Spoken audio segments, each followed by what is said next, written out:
Howdy neighbor, it's me, Betty. So I thought I would come on here and kind of give my 2 cents about this new bill that has passed in Texas. It's 1481, which essentially bans cell phones in schools. So it bans students from using cell phones during class hours. So as a Texas teacher, of course I've got a horse in this race. So I thought I'd kind of give my opinion as to what I thought of it. I actually think it's a good thing. I'm supportive of the bill. I have said for many, many years that phones are such a distraction for students, and they really are not able to focus. I remember years ago, this was over 10 years ago, I'd started to see how the students had less and less of an attention span. And I remember thinking, oh my goodness, these kids have the attention span of a gnat, and they really, really do. And so, and why is that so? Well, it's because they've been weaned on cell phones, right? Their parents gave them, cell phones from a very young age, and they're so used to interacting with a screen, and really they're used to reacting to a screen. But learning isn't reactionary. Learning is where you have to take initiative, and you have to want to learn, and you have to be proactive, and those are all things, and those are all character traits that being on cell phones it doesn't build those character traits. And so you have students who have a very little attention span, and they simply don't want to do the work because they find it uninteresting, because of course on their screens there's games, there's all sorts of so-called kind of fun activities, and because they don't think learning is fun, right? Because learning, isn't always a game, nor do I believe should it be a game. So they think, oh, okay, learning isn't fun. But, that isn't true. Not everything in life has to be fun. And I think we do have to get students prepared for a life that is not necessarily fun all the time, right? Because they are going to become adults, and adult life isn't, fun all of the time, nor should it be. And so, so I think them having to keep their cell phones either in their backpack or in some sort of pouch that the school gives them. I'm not sure how these schools are really going to implement this. In my school, so this last year, no schools or no cell phones were allowed to be in sight, and so they had to remain in their backpack. If it wasn't in their backpack, then we took it up, and so it'll be interesting to see how many Texas schools decide to actually take the phones and put them in some sort of locked device. I think the logistics of that could be a nightmare when you're looking at, a middle school, which could have, 800 to 1,200 students. Imagine 800 to 1,200 cell phones that have to be managed and, sequestered away, and then not only that they have to be taken up, but then they also have to be given back at the end of the day. So I think the logistics of that will be daunting, to say the least, and I'm glad I wouldn't be in charge of that. But yeah, I think in general it is a good it's a good rule for students to not have to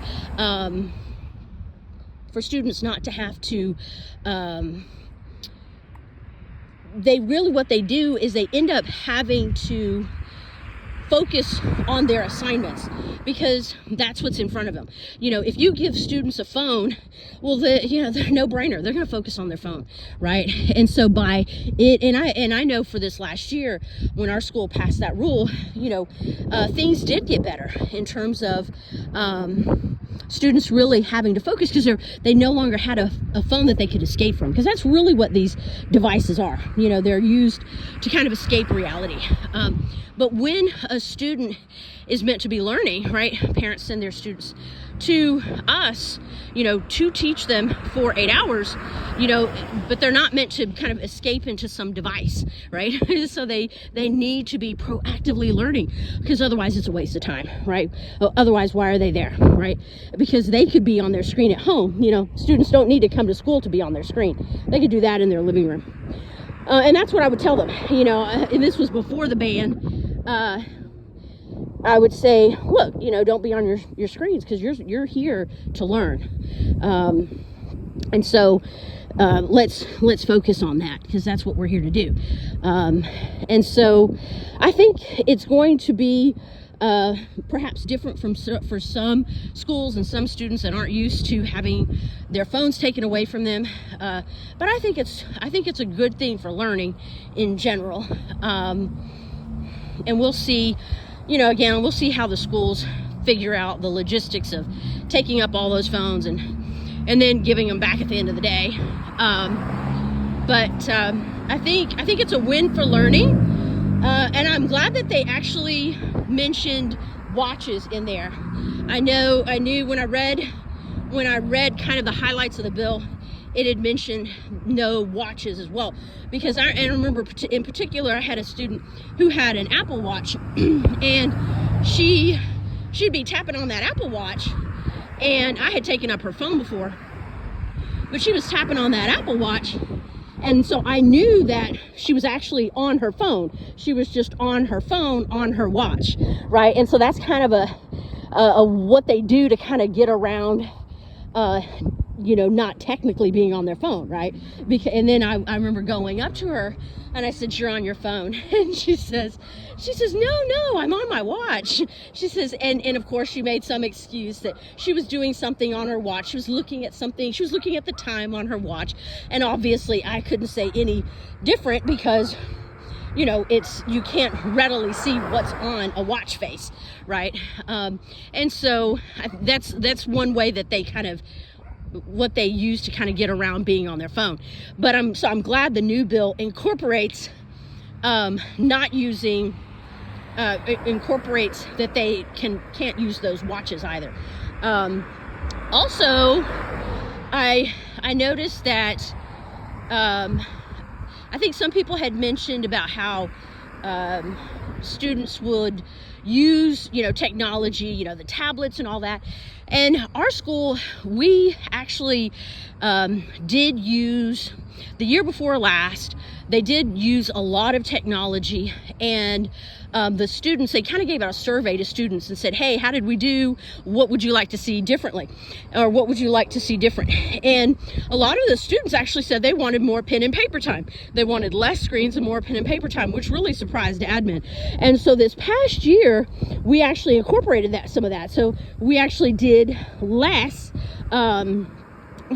technology, less tablets, because a lot of it is online, and we did less of it, and we did more kind of pen and paper, which I was all for, because I'm not really a big proponent of technology. I think a lot gets lost in translation, and so we did a lot of more of just kind of pen and paper activities, and them writing essays by hand and things like that. And so it'll be interesting to see those schools, if more schools do more kind of pen and paper work and less kind of tablet and laptop work. Because of course in my school, all the students have a laptop. I think a lot of schools throughout Texas are like that, where the school has given students a school issued laptop that they use for their work. So it'll be interesting to see if they use more kind of pen and paper and less laptops and less tablets. I think when it comes to testing, I remember being in a classroom once, and covering a classroom once, and a teacher had asked me, she wrote in her notes, she asked me to make sure that I walk around, because they were really having trouble with students cheating. And so that happens a lot with technology, because they end up like taking pictures and taking video, and oh my goodness, they are so creative with making getting copies of tests and all of those things, and then kind of sending it out to their friends and using technology as a way of cheating. And so she wanted me to actually walk around the room for the entire time the class was taking a test, and I did. So it was interesting, and it was interesting because I did catch one student cheating, and I actually told her, I said, hey, I caught her cheating, and so I told her to, she needed to give me her test back, and she just said no. And I said, oh no, you're going to give me your test back. And she said, she was like, no, because of course she didn't want to have been caught. Well, she was caught. So I got her test. I wrote a note on there, and so the teacher, got to decide how she was going to handle that.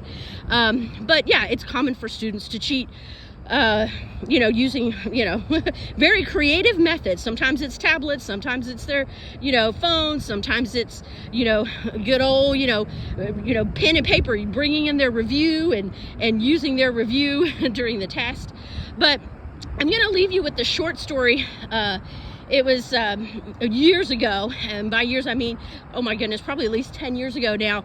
I remember I was in a classroom, and there was a student, and he was, I saw he had his phone out. Now, this is a time where kids could have their phones out. It wasn't a problem. In fact, at this time, 10 years ago, teachers were actually encouraging them to have their phones out, saying, okay, hey, if you work on this assignment, you can watch a movie, you can, have your phone out. And that was literally the bargain that teachers were making with students. That's how addicted, a lot of these students are. So it was kind of like they weren't wanting to do the work, and then you think, okay, well, what do they really love? Well, they really love their phones. So, okay, let's tell them they can have phone time if they do their work. So you get this really distracted student, right, who is, by appearances doing their work, right, but actually not really learning because they're watching whatever it is on their phone.